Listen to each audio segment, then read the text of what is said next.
পদত্যাগ করেছেন অন্তর্বর্তীকালীন সরকারের আইন উপদেষ্টা আসিফ নজরুল। আইন মন্ত্রণালয়ের সূত্র এই তথ্য জানিয়েছে। এ বিষয়ে আরও জানাতে যোগ দিচ্ছেন সহকর্মী জাহিদুল বাশার। সেখানকার পরিস্থিতি জানাবেন। আমরা যেটা জানতে পেরেছি, তিনি তার পদত্যাগপত্র আইন মন্ত্রণালয়ে পাঠিয়ে দিয়েছেন, অর্থাৎ তিনি পদত্যাগ করেছেন। আওয়ামী লীগকে নিষিদ্ধ করার একটা দাবি উঠেছে। ব্যক্তিগতভাবে আমি মনে করি কোনো রাজনৈতিক দলকে নিষিদ্ধ করার পক্ষে আমি না। ডক্টর আসিফ নজরুল ঢাকা বিশ্ববিদ্যালয়ের আইনের শিক্ষক, ওনার কাছ থেকে আমি এই ধরনের কথা আশা করিনি। উপদেষ্টার চেয়ারে বসেই ওনাদের কোন জাদু লাগলো যে ওনারা এখন আওয়ামী লীগের পক্ষে কথা বলতে শুরু করলেন। উনি বললেন আওয়ামী লীগকে বাতিল করার মতো উনি কিছু দেখছেন না, অথচ ওনাদেরকে এখানে বসানো হয়েছে সেই বিশ্বাসে যে বিপ্লবী ছাত্র জনতা এবং সামগ্রিকভাবে বাংলাদেশের মানুষের কথা বলবে এবং তাদের ইচ্ছার প্রতিফলনে কাজ করবে। গদিতে বসেই যদি জনগণকে ভুলে যান তাহলে তো চলবে না, কারণ গদিটা আপনাকে জনগণই দিয়েছে। সুতরাং জনগণের ম্যান্ডেট কি, জনগণ আসলে কি চায়, জনগণ যেটা চায় সেটাই আপনাকে বলতে হবে এবং সেটাই আপনাকে সিদ্ধান্ত নিতে হবে, তাতে যাই হোক না কেন। জনগণ যেটা না চায় সেটাই আপনার কোনো সিদ্ধান্ত চলবে না। সুতরাং জনগণ চায় একটা আর আপনি বললেন আর একটা, আপনি করলেন আর একটা, তাহলে তো আপনার গদি চলে যাবেই, এটাই তো স্বাভাবিক। ইতিপূর্বে আমরা যেটা দেখেছি, ডক্টর সাখাওয়াত হোসেন সাহেব, তেনাকে স্বরাষ্ট্র উপদেষ্টার গদি দেওয়া হয়েছিল, কিন্তু তিনি গদিতে বসেই বাংলাদেশের জনগণের যে ইচ্ছা বা আকাঙ্ক্ষা, ম্যান্ডেট, সেটা তিনি ভুলে গিয়েছেন। তিনি ভুলে গিয়ে তিনি দালালি শুরু করে দিয়েছেন। যখনই তিনি দালালি করলেন, তার গদিটা কিন্তু আবার জনগণই ছুড়ে নিয়েছে, কারণ জনগণই দিয়েছে, জনগণই আবার নিয়ে নেবে, এটাই স্বাভাবিক।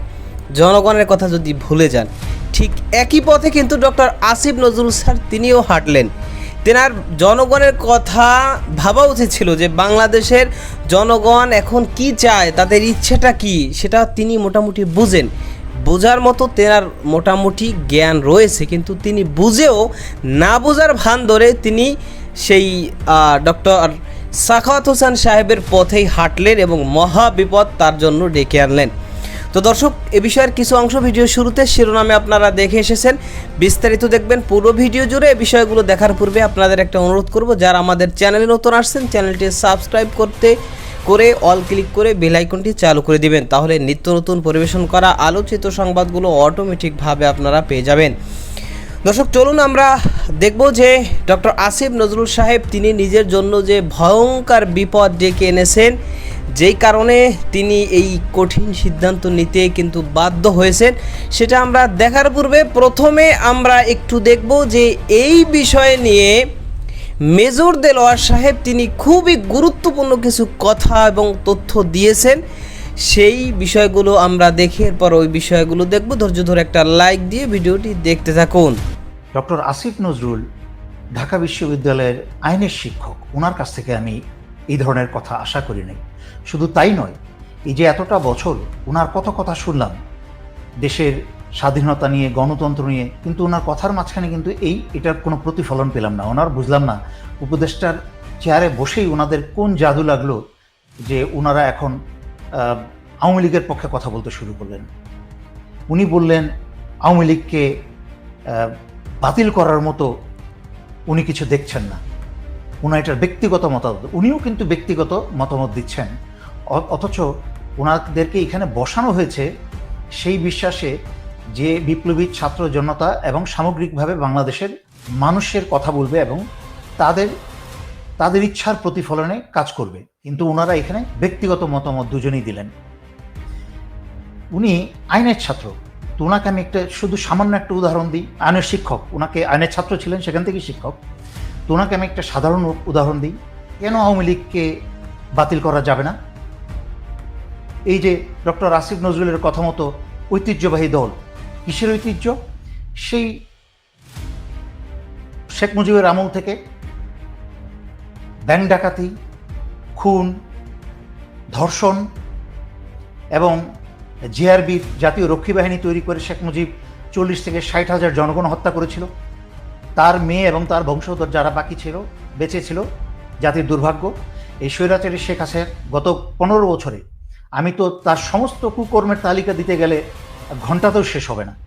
তাই যেহেতু অনুষ্ঠানটা ছোট রাখতে চাচ্ছি আমার কথা, তা বড় বড় জিনিসগুলো দেখেন, সেই ভোট চুরি, প্রতিবার গায়ের জোরে দমন নিপীড়ন করে ক্ষমতায় থাকা, 2013 সালের 5ই মে 2.5 থেকে 3,000 হেফাজতের কর্মীদেরকে হত্যা করা, লগি বৈঠা দিয়ে হত্যা করা, 2009 সালে 57 জন সেনা অফিসারকে অত্যন্ত পরিকল্পিতভাবে স্বৈরাচারী শেখ হাসিনা হত্যা করে, এবং ভারতকে বাংলাদেশের সমস্ত সার্বভৌমত্ব এবং স্বাধীনতা কাগজে কলমে এবং সরজমিনে ভারতের হাতে তুলে দেয়।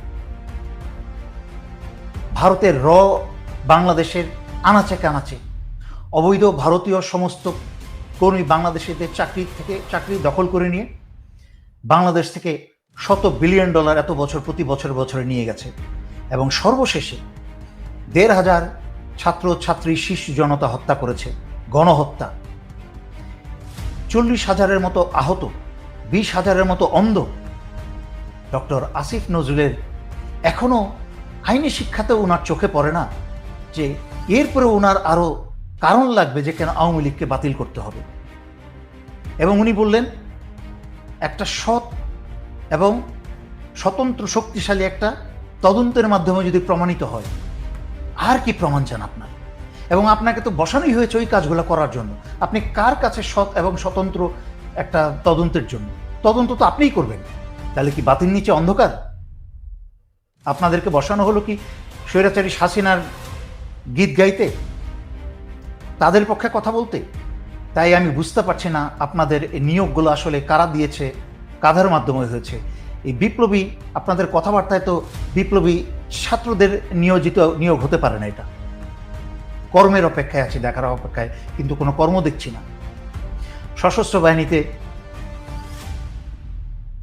সব জায়গায় কিন্তু এখনো হাসিনাজম আওয়ামী লীগিজম রয়ে গেছে, সেই হাসিনা ফ্যাসিজম হিটলারের মতো কিন্তু এখনো রয়ে গেছে সশস্ত্র বাহিনী। এবং বিভিন্ন জায়গায় আমরা একটা জিনিস দেখছি, রদ বদল হচ্ছে। এই হাসিনার এবং ভারতের বসানো ওই চুপ্পু কিন্তু রাষ্ট্রপতি হয়ে বসে আছে।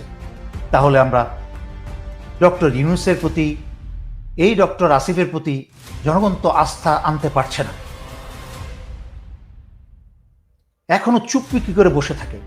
শুধু তাই না, আরো কিছু ছোট ছোট উদাহরণ কিন্তু বিরাট বড় কথা বলে আপনাদেরকে দেখাই। এই দেখেন, এখনো পর্যন্ত কিন্তু বাংলাদেশ মিলিটারি একাডেমিতে মুজিবের মূর্তি রয়ে গেছে। এখনো কিন্তু ছোট্ট একটা উদাহরণ, এই যে এই ছবিটা কিন্তু 19 ঘাটালের 19 MP ইউনিটের অধিনায়কের অফিসে লাগানো। এরকম বাংলাদেশের সামরিক এবং বেসামরিক বা সিভিল প্রশাসন অনেক অফিসে এরকম মুজিবের ছবি লাগানো। এগুলোর মানেটা কি? এটা তাৎপর্য হচ্ছে এরা আশায় বসে আছে তাদের রাক্ষসী ফ্যাসিস্ট হাসিনা আবার ফিরে আসবে। আর যদি ফ্যাসিস্ট হাসিনা না আসতে পারে, আমি যেটা গতকালকের লাইভে আমি ব্যাখ্যা করেছি, পুতুলকে কিভাবে ভারতের প্রশিক্ষণ দিচ্ছে বাংলাদেশে, তাকে এনে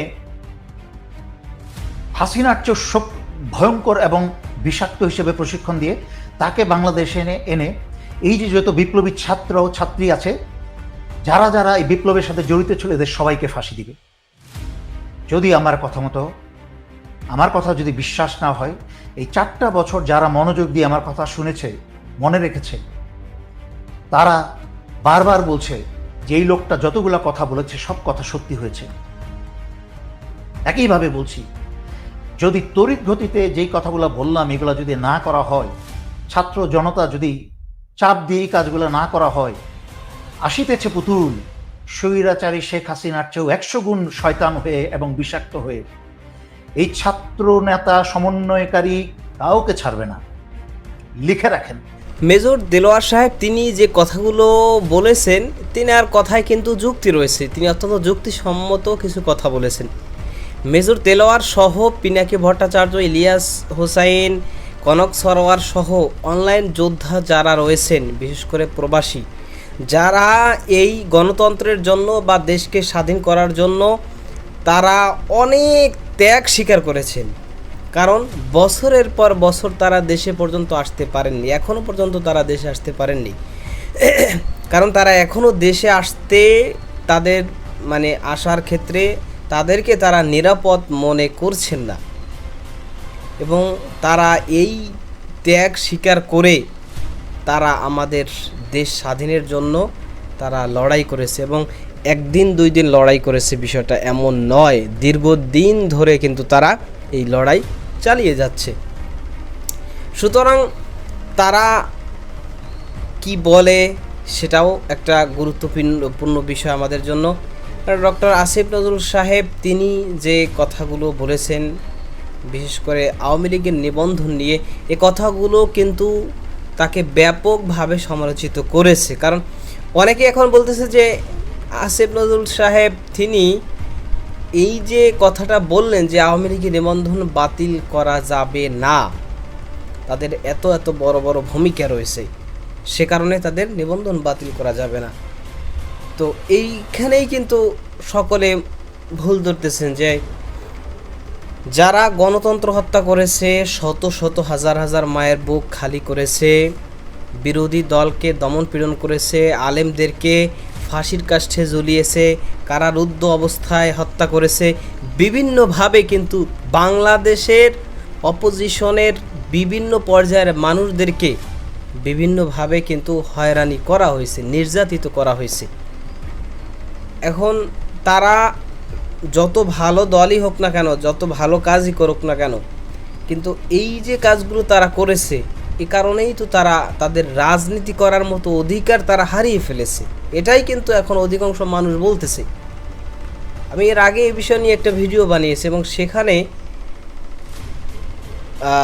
শত শত মানুষ কমেন্টস করতেছে, সকলেই এক কথাই বলতেছে যে আমরা সহমত পোষণ করছি যে আসিফ নজরুল সাহেব তিনি কেন এই কথা বললেন, তিনি কেন আওয়ামী লীগের সাফাই গাইলেন, তিনি এটা ভুল করেছেন, এই কারণে তার পদত্যাগ করা উচিত।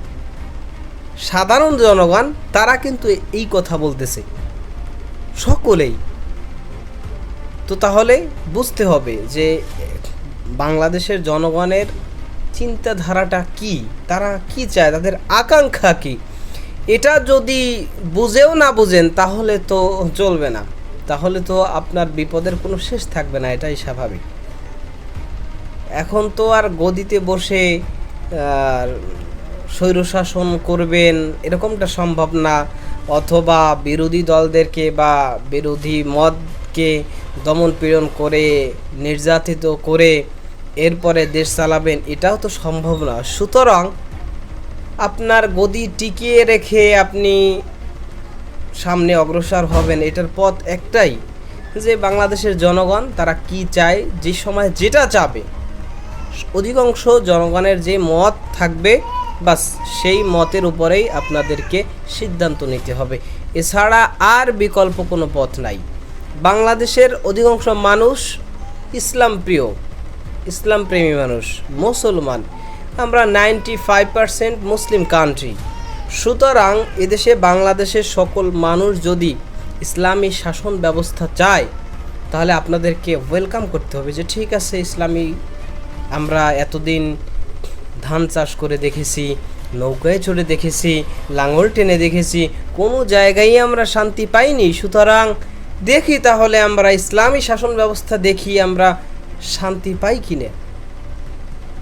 এটা বাংলাদেশের জনগণ যদি চয়েস করে, আপনাদেরও এটা ওয়েলকাম করতে হবে যে ঠিক আছে, এখানে আপনার ক্ষমতায় আছেন বিধায়ী আপনি বিরোধিতা করবেন, সেটা চলবে না। কারণ জনগণ, অধিকাংশ জনগণ যে কথা বলবে, যা সিদ্ধান্ত নেবে, আপনাকে সেই সিদ্ধান্ত মেনে নিতে হবে, সেটাই বাস্তবায়ন করতে হবে। তো যাই হোক দর্শক, যে বিষয়গুলো আপনারা দেখলেন সে সম্পর্কে আপনাদের মতামত কি সেটা কমেন্ট সেকশনে জানাবেন, এবং মেজর দেলোয়ার সাহেব তিনি যে কথাগুলো বলেছেন সেই কথাগুলোর সাথে আপনিও একমত পোষণ করেন নাকি দ্বিমত পোষণ করেন সেটা জানাতে পারেন। ভালো থাকবেন, সুস্থ থাকবেন, দেখা হবে নতুন কোনো ভিডিওতে, কথা হবে নতুন কোনো বিষয়। আজকে পর্যন্তই, আসসালামু আলাইকুম রহমতুল্লাহ।